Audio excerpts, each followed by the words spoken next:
그리고 이제 이 마르크스주의는 하나의 어떤 행동의 지침이 되었습니다. 그래서 이 위대한 책이라고 표현하는데, 바로 이 책 역시 모든 다른 성전들에서 처럼 애매모호함을 띠고 있어서 마르크스주의 교리를 정치 리더십의 전략에 어떻게 적용할 것인가에 대해서는 격렬한 논쟁이 일어나게 되었다라고 얘기를 하고 있는 것입니다.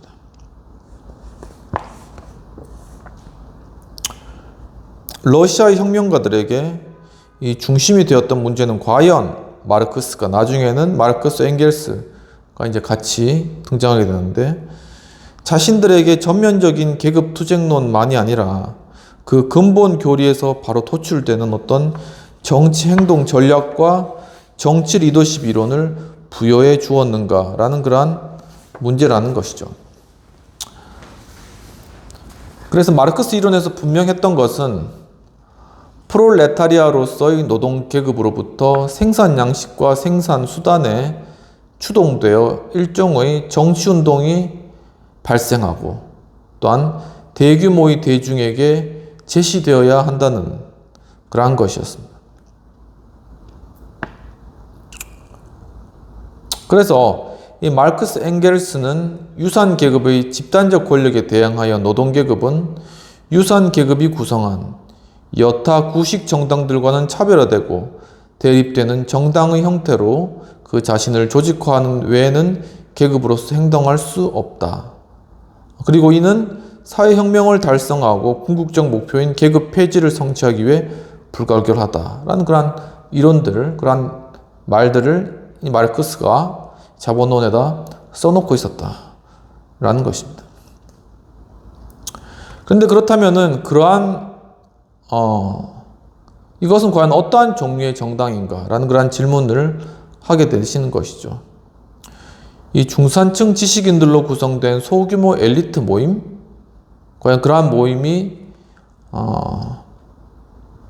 바로 이 마르크스 중심으로 한 그러한 정당인가? 아니면 자유주의자, 좌파, 혁명 세력들의 광범위한 연대인가? 아니면 노동자, 농민, 지식인들의 연합 정당인가? 그리고 만약 어떤 식으로든지 지도가 필요하다면 그 정당은 어떻게 지도되어야 하는가? 기층 노동자, 농민에 의해서인가? 외부의 리더들, 학생, 지식인, 직업적 혁명가들에 의해서인가? 이런 질문들이 있는 것이죠. 이 자본론에서 마르크스가 쓴 그러한 내용에 따라서 이 혁명을 이끌어가는 주체가 누구인가에 대한 그러한 내용입니다. 마르크스 엥겔스는 매우 적은, 아니면 적어도 상당히 유연한 정당의 역할을 제시해 놓고 있었는데, 그들은 소규모 연맹과 조합들의 정치적 활동에 대해서 잘 알고 있었으며, 그들 자신이 때로는 그 같은 단체에 소속되기도 했고, 또한 독일 사회민주노동당 같은 대중 정치의 출범이나 영국에서의 노동당의 맹하, 미국의 농민과 노동자의 정치활동, 그리고 노동조직들의 국제연합인 제1인터내셔널 등을 두루 보아봤다라는 것입니다. 그래서 이제 그들은 노동자 정당이 여타 정당들과는 달리 급진적인 프로그램을 가져야 한다고 생각하긴 했으나, 정당 조직과 전략에 대해 그다지 뚜렷하고 일관성 있는 그러한 견해는 가지고 있지 못했다라고 보셨습니다. 그들은 중간 수준의 정당의 중앙 집권화를 생각하고 있었던 것 같으며, 그들은 대체로 노동자층을 기반으로 한 정당을 선호했으나, 정당의 동맹 범위나 대상은 그때그때 정치적인 환경에 따라 달라져야 한다고 보았다라고 하는 것이죠. 그러니까 지금 말씀하고 계신 게 이 사회주의 그리고 공산주의의 당이 어떻게 처음에 형성되고 결성되어졌는가 하는 것을 지금 설명하고 계시는 것 같습니다. 마르크스 엥겔스는 노동계급의 정치보다는 노동계급의 계급의식에 더 관심이 있었고, 로산다라는 분에 의하면 그들에게 혁명이란 물적 조건, 계급 간의 대립, 그리고 그것의 정치 반영, 권력기관들의 위기, 그리고 계급의식의 성립 등 세 가지가 동시에 진행된 결과물 이외에 아무것도 아니었다라는 것입니다. 그러니까 이 마르크스에 있어서 이 공산주의 이런 마르크스에 있어 가지고 혁명이란 무엇인가 라는 것과 관련돼서 뭐냐면 첫 번째로는 이제 물적 조건을 놓고 계급 간의 대립이 일어나는 것. 그리고 두 번째는 계급 의식의 성립. 부르주아 계급이냐, 프롤레타리아 계급이냐, 성립. 그리고 세 번째는 그리고 정치 반영. 정치 반영. 이건 뭐냐면 권력기관의 위기라는 것이죠. 이렇게 대표된다는 것입니다. 역사의 철칙에 따라 노동자들은 정복되고 억압되고 자신들의 일로부터 소외되며 여타 계급들로부터 고립되었고, 또한 혁명의식은 무엇보다 갈등의 와중에 등장하였으며, 또한 계급이 다른 계급에 맞서 조직화할 때 이루어졌다라고 얘기를 하고 있습니다. 그러니까 공산주의에서의 이 혁명을 일으키는 혁명의식이라는 것, 여기에서는 이미 어떤 사회적 갈등을 전제하고 있다는 것이죠. 그래서 뭔가 사회를 불안을 만들고 갈등을 만들고 또 이해관계의 충돌을 만드는 이러한 갈등을 통해서 대중을 충동시키고, 그것을 통해서 그 힘으로 말미암아 군중 리더십, 힘으로 말미암아 체제를 결국에는 공산주의 체제로 바꾸는 이러한 것들이 막시즘의 어떤 사상적 배경하에 깔려있다라는 것입니다. 어떻게 보면 상당히 무서운 그러한 부분들이고, 그렇기 때문에 이제 이 공산주의자들은 계속적으로 사회적 분란과 갈등을 계속 일으키는 바로 그러한 일들이 본래적인 막시즘의 그러한 사상으로부터 그것을 행동을 하는 것으로 보여집니다. 그럼 비평 및 토의를 살펴보도록 하겠습니다. 필자 번스 교수님은 러시아 혁명을 다루면서 레닌의 리더십을 살피기 전에 마르크스주의 태동과 그 이론의 주장에 대해 통찰력 있게 설명하고 계십니다. 이와 같은 혁명 이론이 러시아에 대해서 실현되게 된 원인은 무엇일까? 그리고 막시즘의 어떤 리더십의 특성은 무엇일까? 하는 그러한 질문입니다.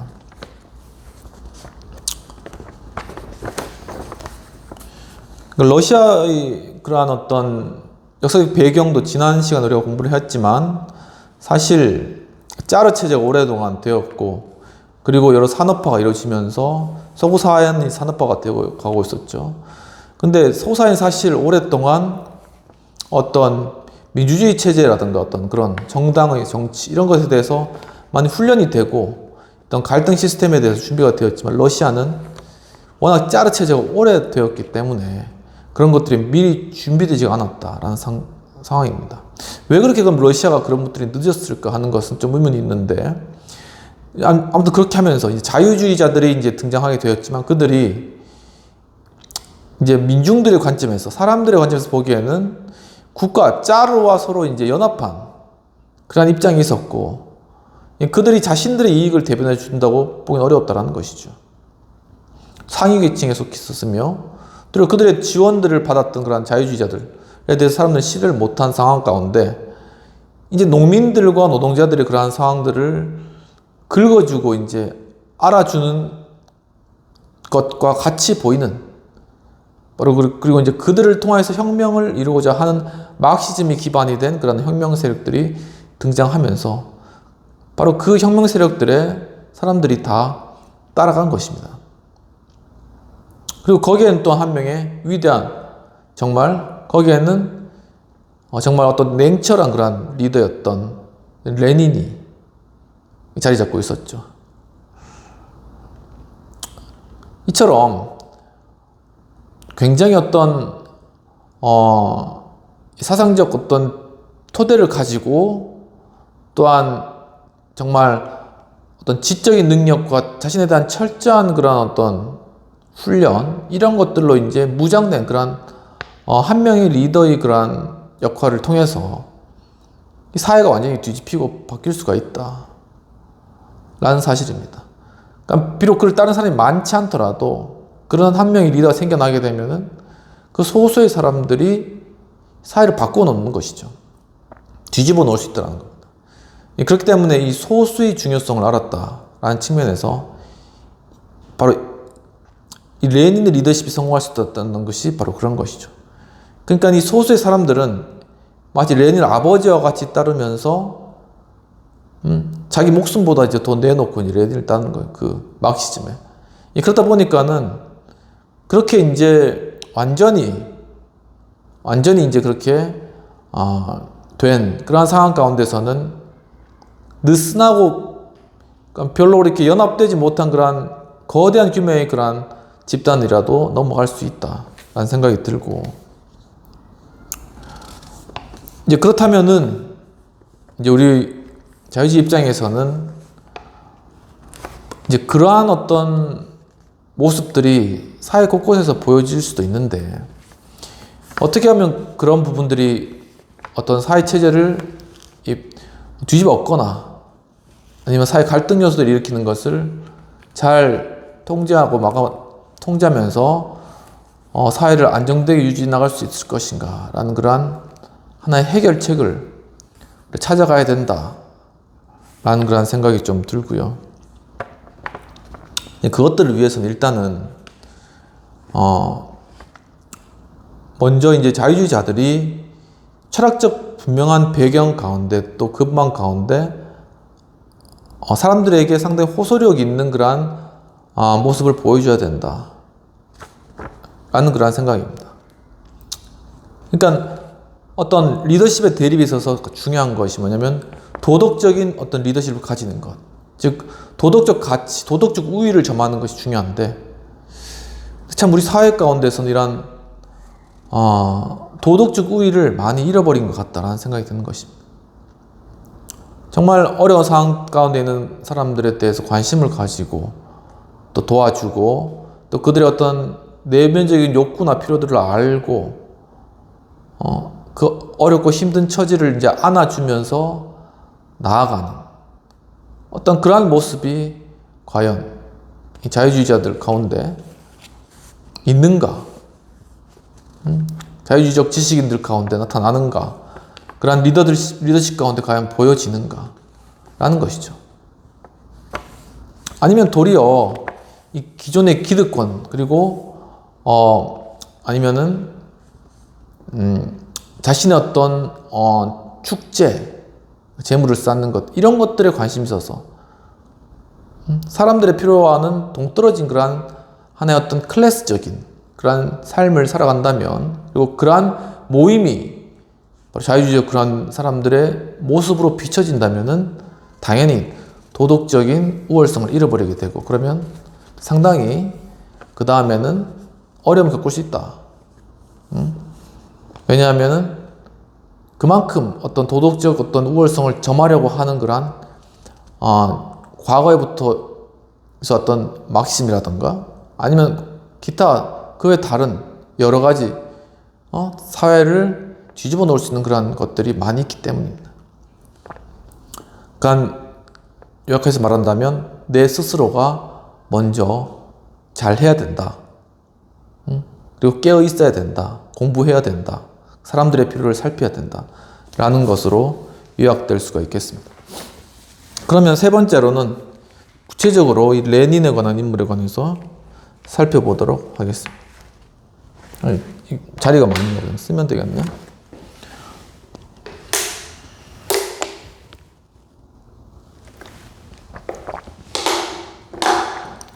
저희가 이번 수업을 하면서 레닌에 관한 어린 시절에 관해서는 우리가 많이 공부를 했습니다.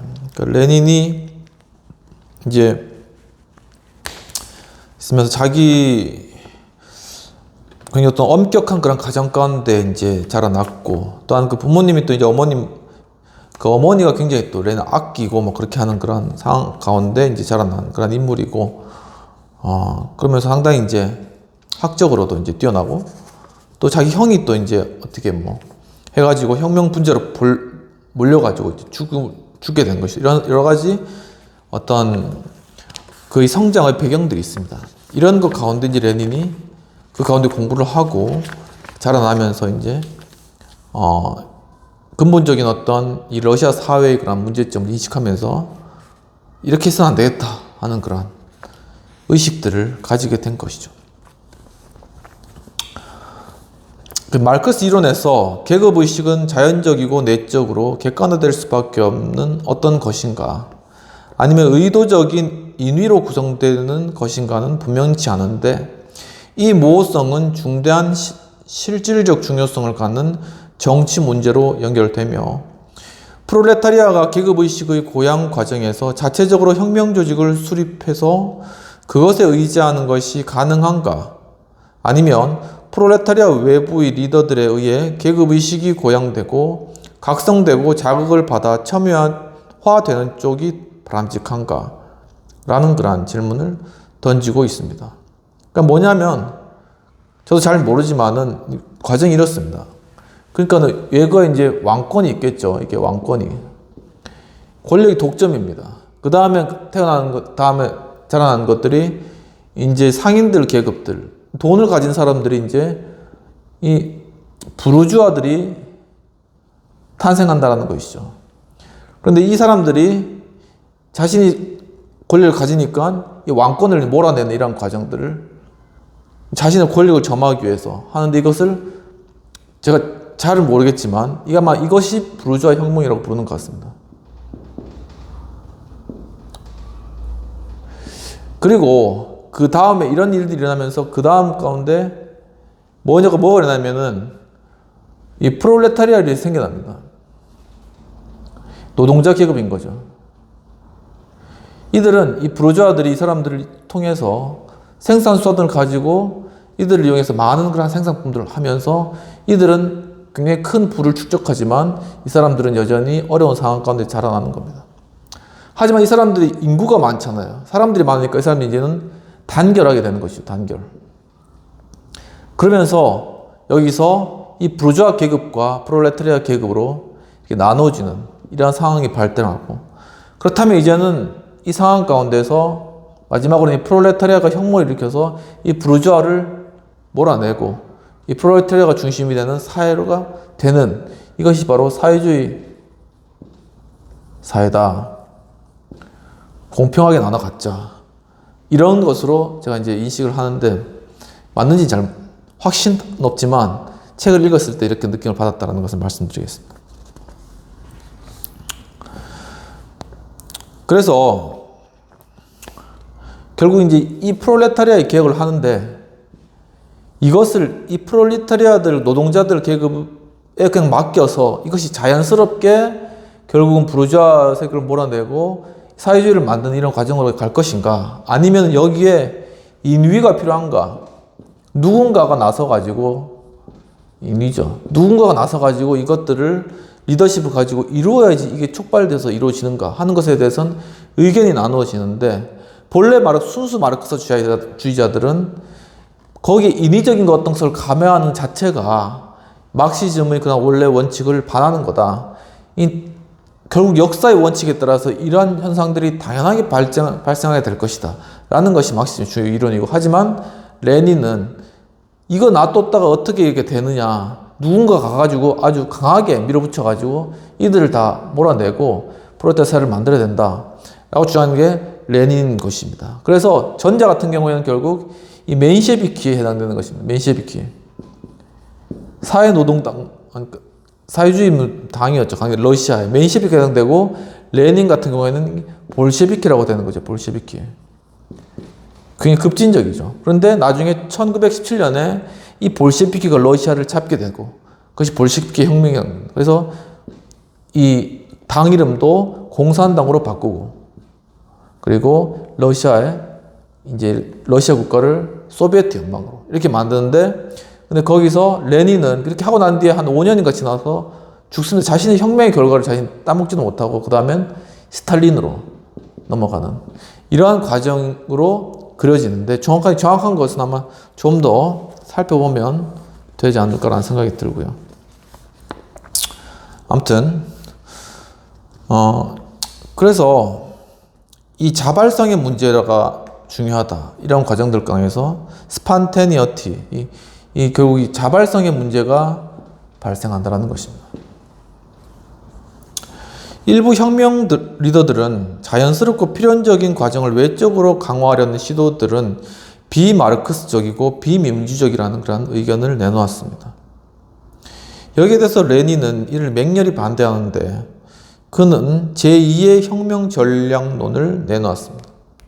그에 따르면 모든 나라의 역사는 노동계급이 그 자체의 힘만 갖고 있을 경우에는 혁명 역량을 확보할 수 없고 단지 노동조합의 의식만 있다는 것을 보여주는 것이며 따라서 노동계급 운동의 자발적인 발전은 노동자들이 이데올로기적으로 부르주아의 종속됨을 뜻하는 것이다 라고 그렇게 보았습니다.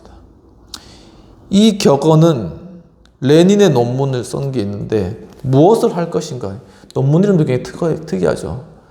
무엇을 할 것인가 라는 논문을 레닌이 썼다고 합니다. 거기서 핵심이 되었다고 하는 것이죠.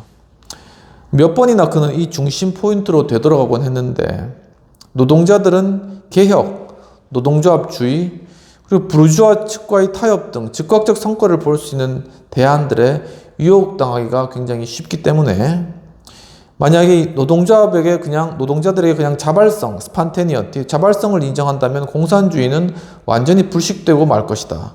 그 결과 변혁적인 사회행동 대신 일종의 기회주의와 하잘것없는 개혁만 남게 될 것이고 이러한 과정은 단연 부르주아 측의 입지를 강화해 줄 것이며 레닌은 그러므로 우리의 임무, 사회민주주의의 임무는 그렇기 때문에 이제 레닌이 주장하는 것입니다. 그러므로 우리의 임무, 사회민주주의의 임무는 자발성을 배제하는 것이며 노동운동을 왜곡하고 자발적인 노동조합 운동을 억제해 부르주아의 손아귀에서 그들을 벗어나게 하고 혁명적 사회민주주의의 기치로 모여들게 하는 것이다 라고 그렇게 썼다고 합니다. 그러니까 결국은 이 공산주의 사회가 이 자유와 자발성을 추구할 수 없는 이유가 이 레닌의 그런 입장에 따라서 그 자율성을 주면 결국 부르주아로 돌아갈 것이기 때문에 누가 강력하게 통제를 하면서 사회를 그렇게 이끌어야 된다라는 그런 사상이 있기 때문에 이 자유하는 것과는 거리가 있다라는 것이죠. 그가 쓴 무엇을 할 것인가 라는 그런 책은 논문은 사실 정치 리더십의 이론과 실천에 대한 그런 논문이었는데 이제껏 쓰여진 리더십 저술 중 최고의 영향력을 갖고 있는 마키아벨리, 군주론서죠. 마키아벨리에 필적할 만한 어떤 지적이었다. 이렇게 평가를 하고 계신 것입니다. 이제 여기서의 핵심 명제는 전체로서의 프롤레타리아가 다가오는 혁명 동란에서 주도적 역할을 해야 한다는 것인데 그렇다면 과연 누가 프롤레타리아를 이끌 것인가? 레닌은 새로운 사회 질서가 대중들 사이에서 소박한 봉기에 의해서 수립될 것이다 라고 주장하는 사람들, 온건파죠. 그들을 혐오했고 우리 할아버지들은 그분들의 지혜로 다음과 같은 말씀들을 하시곤 했는데 바보도 애는 만들 수 있지. 그리고 오늘날에는 현대식 사회주의자들이 자신들의 지혜로 이처럼 말하는데 바보도 새 사회 질서를 자발적으로 만들 수 있지. 이렇게 비꼬면서 이야기했다는 것이죠. 그러니까 결코 자발성을 가지고는 혁명이 이루어지기 힘들다라고 레닌은 본 것입니다. 레닌에 의하면 그것은 전혀 대안이 될 수 없고 혁명 리더십은 잘 훈련되고 신뢰를 쌓고 경험이 풍부한 그러한 혁명가들에 의해서 영도되는 작고 은밀하고 고도화된 정당의 몫이었는데 그것은 군중대 리더십의 문제가 아니라 좋은 리더 대 나쁜 리더의 문제였다라고 이야기를 하고 있습니다. 그렇죠. 그러니까 여기서는 좋다라는 그런 표현이 리더십을 잘 이끌어서 사람들을 어떤 변화의 방향으로 나아간다는 것을 측면에서 봤을 때 그때 이 리더십의 이 자질 자체가 굉장히 중요하다는 것이죠. 근데 과연 그렇다면 크게 이제 이 사회주의와 자유주의 이렇게 나눠 봤을 때 과연 이 좋은 리더를 가지고 있는가? 각 진영에서. 결국 그 문제가 아닐까라는 생각이 듭니다. 사회주의에서 만약에 좋은 리더가 많이 있다면은 이 사회는 사회주의로 갈 거라는 그런 생각이 들고, 근데 만약에 자유주의에서 좋은 리더들을 가지고 있다면은 결국은 이제 사회주의 가지 않겠죠. 그래서 이제 우리 대한민국 정부 수립 때 이승만 대통령이 자유주의 진영에서 이 정책 박사로서 이제 정부를 수립하고 난 뒤에 이제 토지개혁을 실시하면서 이 농노들, 그러니까 소작농들에게 토지를 다 나눠준 것이죠. 그러니까 자유주의 진영에 있지만 어떻게 보면 약간 자유주의와는 좀 상반되는 그런 정책이잖아요. 하지만 이 고유한 이승만 대통령의 리더십을 가지고 어떻게 보면 사회주의적인 어떤 정책, 그러면서도 지주도 만족시키고 소작농도 만족시키고 편만하게 땅을 나눠주는 이러한 정책을 폈기 때문에 나중에 이제 북한이 내려왔을 때도 이미 농민들이 얼마 안 있으면은 자신들이 소유할 땅을 가지게 된다는 그런 희망이 있었기 때문에 사회주의 쪽으로, 그러니까 공산당 쪽으로 가지 않은 것이죠. 그러니까 여기서 말하는 마르크시즘의 프롤레타리아의 혁명의 주체로서 그들이 일어나지 않았다는 것입니다. 왜냐하면 그들의 필요를 알았거든요. 그들이 무엇을 원하는가? 그들은 자기의 그러한 소유, 자기가 마음대로 땅을 개간하고 그 가운데서 소출을 취할 수 있는 그런 땅을 원했다. 그것을 제공해 준 것이죠. 이렇게 사람들의 필요를 알고 그것을 제공해 줄 수 있는 그런 사람이 과연 어느 진영에 있느냐에 따라서 사회가 뒤바뀐다라는 것을 알 수 있는 것입니다. 이 혁명 리더십의 교범은 날카로운 문제를 일으키는데, 그 문제란 혁명의식화된 노동자들이 그 동료들 간이나 리더들과의 관계에 대한 문제들, 리더 추종자 관계가 조직되는 제도적 형식에 관한 문제들, 정당 리더들에 대한 통제에 관한 문제들, 권력을 장악하는 것과 그 후에 그것을 사용하는 것 사이란 문제들이 이제 발생하는데, 그것을 잘 쓰고 있다. 누가? 레닌이. 다시 한번 정리해보면, 이 혁명 리더십에서 이 노동자들의 어떤 동료 아니면은 리더들 간의 어떤 관계에 대한 그런 문제, 굉장히 중요하죠. 이게 모든 것이 함께 일하는 것도, 이렇게 함께 일하는 것도 사람과의 관계 가운데 이제 일을 해나가는 부분들이기 때문에, 컴퍼니라는 것도 빵을 나눈다 그런 의미가 있잖아요. 그리고 이제 두 번째로는 리더와 추종자 간의 어떤 관계가 이게 조직되는 제도적 형식. 그러니까 이제 리더와 이제 어떤 추종자가 있겠죠. 근데 이것을 과연 어떻게 제도적으로 그런 틀을 만들 것인가 하는 그러한 부분들. 그리고 이제 이 정당의 리더들을 어떻게 통제할 것인가. 이 전략적인 부분이죠. 그리고 이게 두 번째, 세 번째, 네 번째는, 그리고 그것을 통해 국가 권력을 어떻게 장악할 것인가. 되게 좀 무섭죠, 이렇게. 그러니까 노동자들과의 관계를 잘 만들고, 그리고 그러면은 그 리더하고 노동자가 좋은 관계가 될 것이 아닙니까? 그럼 그것을 잘 제도화하고 난 뒤에, 그리고 이제는 이제 정당을 어떻게 포섭하고 정당을 어떻게 장악해 나갈 것인가. 그리고 최종적으로는 국가를 장악하는 것. 이 굉장히 전략 자체가 무서운 전략이라는 것입니다.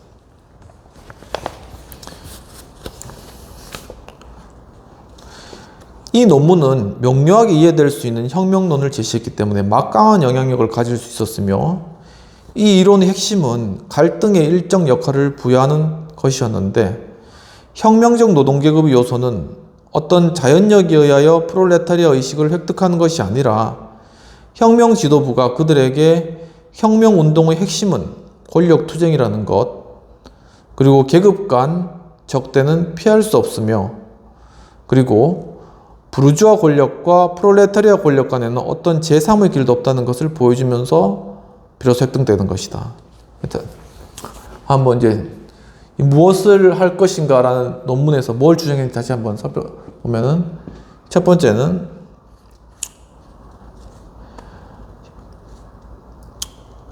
혁명 지도부, 이 혁명의 지도부가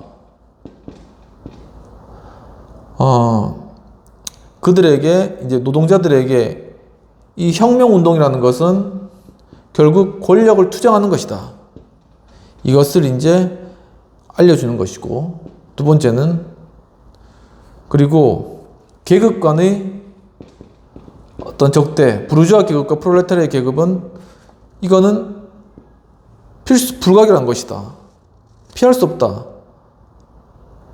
그리고 이 프롤레타리아와 부르주아 계급 간에 어떠한 타협점도 없다, 제3의 길이 없다.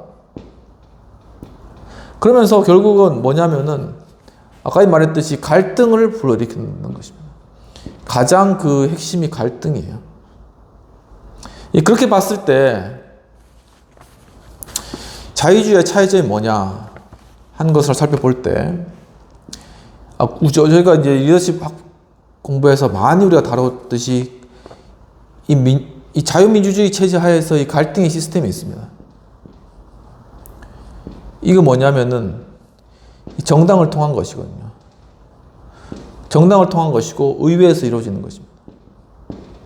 이 사회적 문제를 갈등하는데 이 방법 자체를 바로 의회 내에서, 정당 내에서 리더들이 서로 치고받고 싸우면서 이 갈등에 대한 해소를 하고, 이 결과를 일반 대중은 그냥 받아들이는 식으로 이렇게 구성되어 있다라는 것이죠.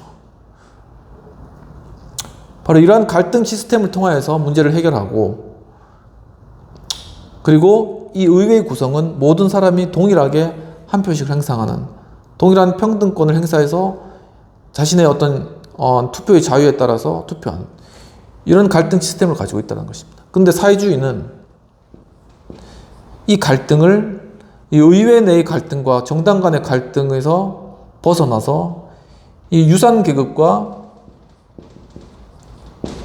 무산 계급을 나누고, 노동자죠, 이 둘 사이의 갈등을 통해서 한쪽이 전복되는 것, 무산 계급이 유산 계급을 정복시키고 결국은 이 프롤레타리아의 세계를 만드는, 이러한 것을 하나의 지향점으로 삼기 때문에 여기서는 이 갈등을 통해서 결국은 체제를 바꾸는 어떤, 그리고 아주 거대한 규모의 갈등을 일으켜내는 이러한 식으로 갈등의 문제를 다룬다는 것입니다.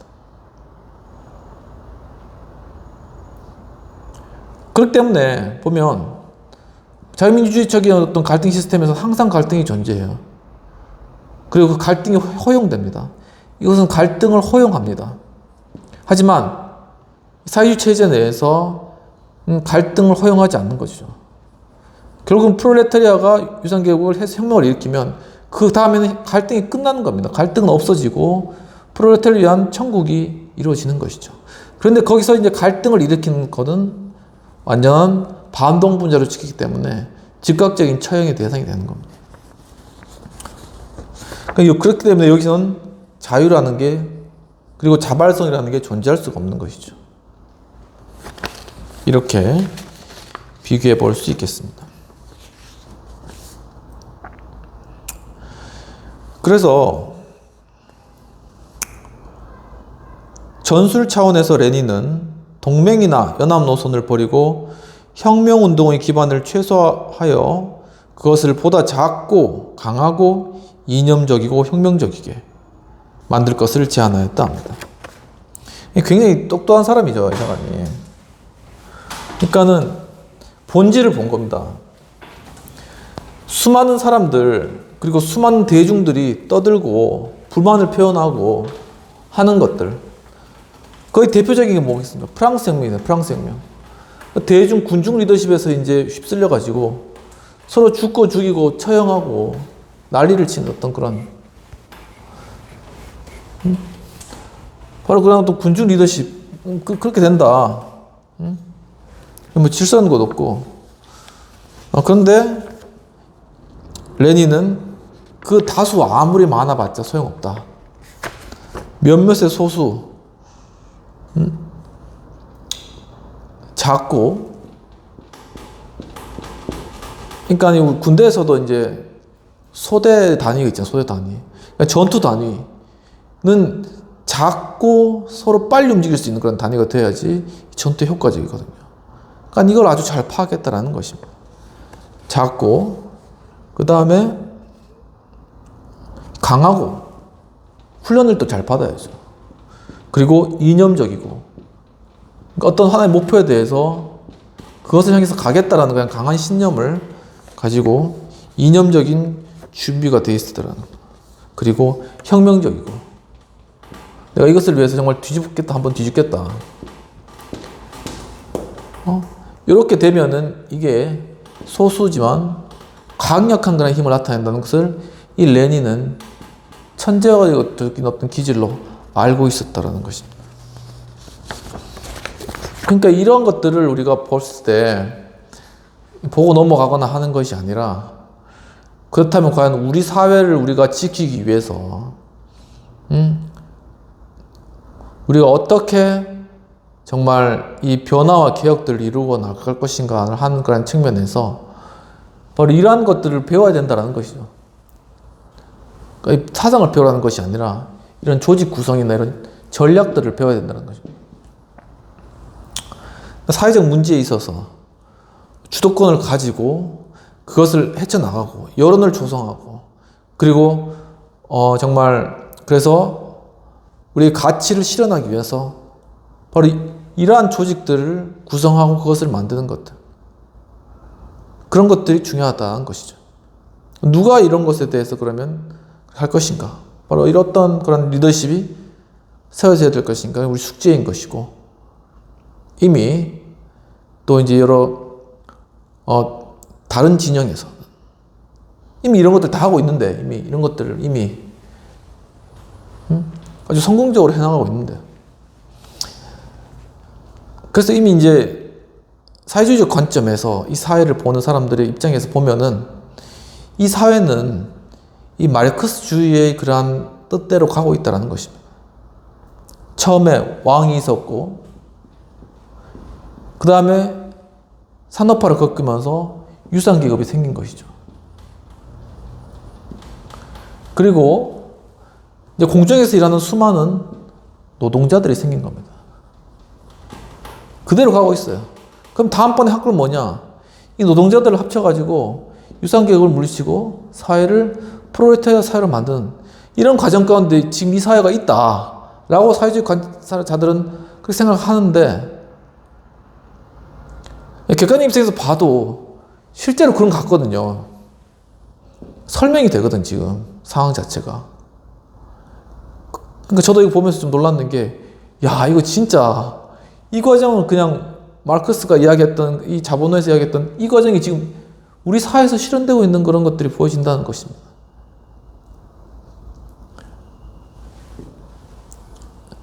상당히 위험한 그런 시간이고, 그렇기 때문에 우리가 이런 전략들을 우리가 잘 배워서 이러한 고리를 끊고, 이제 이러한 흐름을 다 끊고 우리 세계관 자체를 바꿔야 된다라는 것이죠. 그러기 위해서는 굉장히 뛰어나고 냉철하고 하지만 따뜻한 통합적인 리더십이 필요하다. 균형 잡히고, 그리고 사람들의 어떤 요구를 들어줄 수 있는 그런 리더십이 필요하다라는 것입니다. 그래서 계급 투쟁론에 기반한 그 프롤레타리아 리더십 이론, 이것을 바로 프롤레타리아 리더십 이론이라고 합니다. 프롤레타리아 리더십 이론은 정치 권력론이 된 것이다 라고 설명하고 있습니다. 레닌의 리더십 전략이 역사와 사회 갈등에 훌륭히 뿌리내리고 있는 것이었다 해도 그것이 인간의 욕구와 가치를 제대로 이해하고 있는 것이라고 할 수 없는데, 그것이 거의 모든 온전한 기억 리더들과 사회혁명론자처럼 레닌 역시 자신이 대중이 원하는 것을 알고 있다고 믿었는데, 금세기에 접어들면서 개혁가들은 독재로부터 해방이라는 소극적 목표에 치중하였으나, 레닌파 혁명가들은 작업적 환경의 개선과 같은 사회 경제적 자유의 중요성으로부터 출발하고 있다라고 하는 것이죠. 그러니까 이 러시아 환경 가운데서 이제 레닌 혁명파들은 그들의 필요가 뭔지를 보았던 거예요. 어떻게 보면 러시아의 하나의 환경이라고도 볼 수 있는데, 그들에게는 그들의 어떤 작업할 수 있는 환경, 일할 수 있는 그런 환경들, 이런 것들이 더 중요했다는 거죠. 그러니까 어떤 왕권 아니면 어떤 권력으로부터 우리가 자유함을 얻어서 내 자유를 확보하는 것보다는 당장 먹고 살 빵을 얻고, 그리고 내가 일할 수 있는 일터를 얻는 이런 것들이 더 중요했다. 사회복지적인 측면이 컸다. 그래서 어떻게 보면 그런 것들이 좀 북유럽 가운데 좀 강했기 때문에 이 북유럽 쪽이 사회복지적인 강하잖아요. 그러니까 그런 영향을 크게 받았다 라는 그런 측면이 있고, 점점 더 이제 우리 사회 역시도 이제 좀 예를 들면 국민연금이라든가 이런 부분들을 이제 살펴봤을 때 점점 더 이제 약간 사회복지적으로, 그리고 이제 우리의 이제 인구도 감소되고, 또한 이제 일자리 부족, 이런 것들도 다 이제는 국가가 손 놓고 있을 것이 아니라 가서 적극적으로 그것들을 해결해주고 그런 방식을 마련하는 그런 것들이 옳다라는 방향으로 사람들이 많이 그렇게 생각하고 있다는 것이죠. 과거에 이제 신자유주의적으로 이제 소극적인 작은 정부, 이제 그런 상황 가운데 지금은 좀 더 정부가 적극적으로 나서주기를 원하고, 이러한 것들에 어떻게 이제 그 요구들을 좀 충족시켜주면서 어떤 자유주의적인 노선을 계속 잘 유지해 나갈 수 있을 것인가 하는 것이 숙제라는 것입니다. 그래서 그럼에도 불구하고 이제 레닌이 혁명 추진을 위한 수단적 목표에 대해서 명쾌하고 솔직했던 반면, 궁극적 목표에 대해서는 애매모호했다는 것은 이후 수십 년간 레닌주의 정당을 괴롭히는 문제로 남게 되었다라는 것을 이야기하고 있습니다. 역사는 권력을 획득한 정치 사상가들과 리더들의 업적을 늘리고 극화하고 경전화하는 그러한 경향이 있고, 역사는 승리자의 보조자들과 주된 적들을 이제 부각시키는데, 부수적인 성격의 움직임은 무수해버리기 때문에 정치적 갈등, 산발적인 운동들, 그리고 제3, 4, 5당 등을 구성하는 수많은 정치적 이합 집산과 집단 등을 도외시하며, 또한 마르크스 이론을 계승하는 정통적 문제에 있어 레닌주의 정당의 최대 라이벌은 이론과 실천의 양면에 있어서 레닌의 리더십과 전략에 맞서는 사회민주당이었다. 그 당시에 이제 레닌이 있고 반면에 이제 사회민주당이 있었다는 거죠. 구도가 이렇게 됐다. 이 사회민주당은 온건한 사회주의를 추구하는, 레닌은 급진적이고, 여기서 이게 맨셰비키가, 그다음에 여기는 볼셰비키가 있는 것이죠. 그래서 이제 1895년 정도에는 한 20여 개의 마르크스주의 단체들이 있었다고 합니다. 굉장히 이제 러시아에서 이제 이 마르크시즘이 크게 이제 번성했는데, 그들은 레닌과 마르토프 그리고 몇몇의 지도 아래서 노동계급 해방투쟁연합을 결성하였고, 3년 뒤 경찰이 수사망에서 간신히 벗어난 몇몇의 단체들이 러시아 사회민주노동당을 창립하였는데, 그들은 보통 선거에 의한 의회 구성과 언론 출판 자유를 자신들의 임시 목표로 두고, 또한 토지를 포함한 생산수단의 사회주의적 소유를 궁극적인 목표로 하는 당헌을 제정하였다 라는 것이죠. 지금 어떻게 하면 공산당이 탄생했는가, 그걸 이제 설명하고 있는 겁니다. 하루 8시간 노동제나 농업개혁 같은 구체적인 목표나 자본주의 파괴와 프롤레타리아 독재 같은 종말론적인 목표라는 측면에서 볼 때 이 정당은 많은 러시아 혁명가들이 특성이었던 실천적인 뚜렷함과 이론적인 모호함을 보였고, 레닌은 이 정당의 창당대에는 불참했지만 활동에는 계속 관여했는데, 러시아 마르크스주의 혁명운동 내에서 끌어올랐던 모든 갈등은 1903년 제2차 당대회가 개최되었을 때 마침내 폭발하는 듯 하였다. 그러면서 이제 러시아 사회민주노동당이 생기고,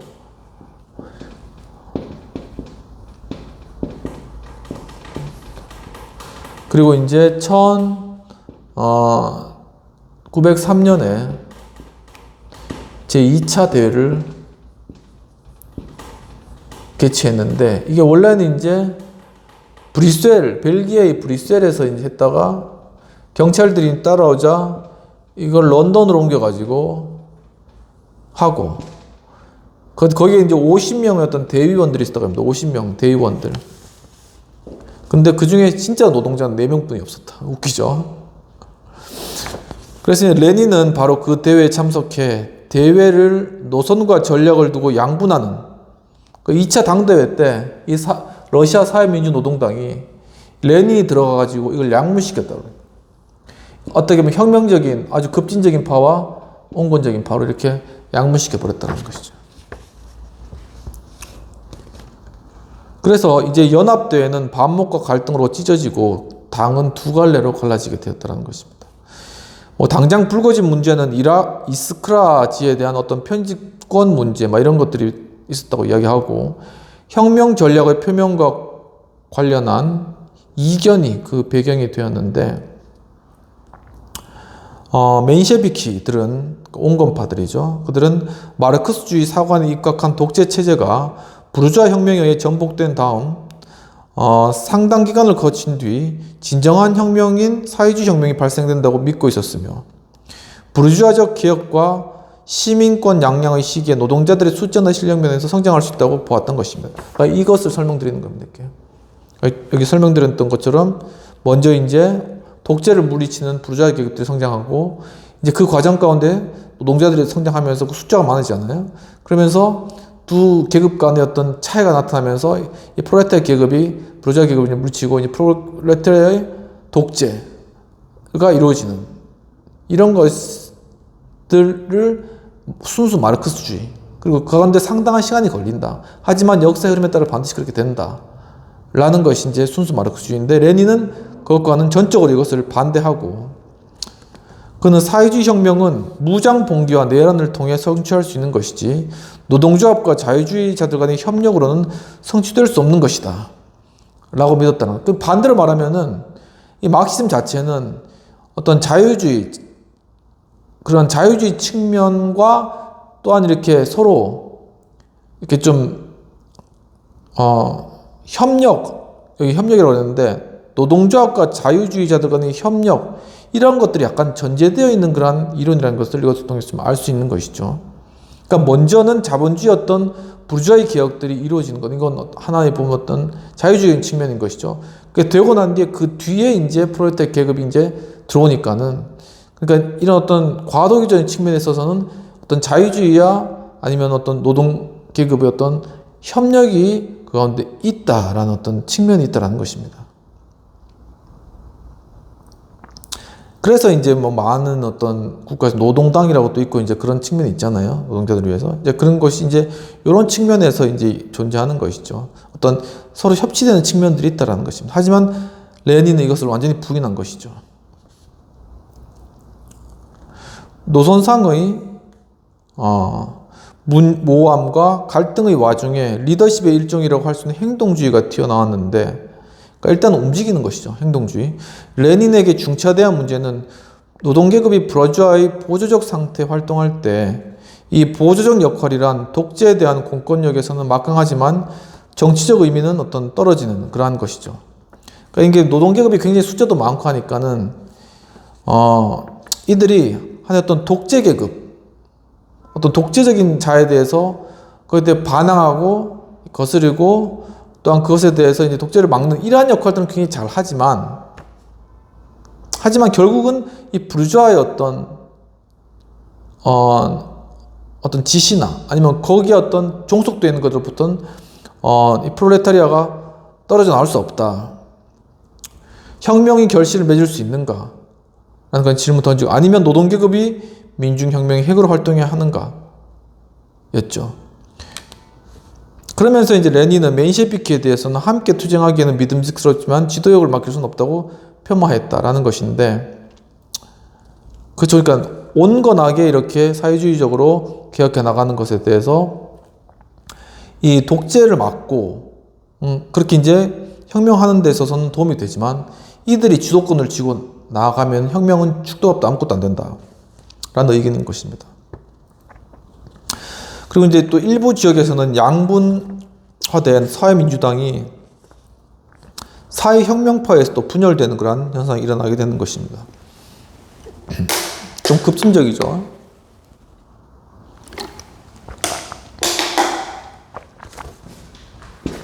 이 혁명파는 결국 지금 이제 이들이 하려는 국가 사회주의가 국가 자본주의나 똑같다. 급진적으로 나간 거죠. 뒤집어야 된다. 아무튼 이런 여러 다양한 그런 사상적, 시대적 배경이 존재했다라는 것을 알 수 있겠습니다. 그럼 이제 비평 및 토의를 마지막으로 한번 해보도록 하겠습니다.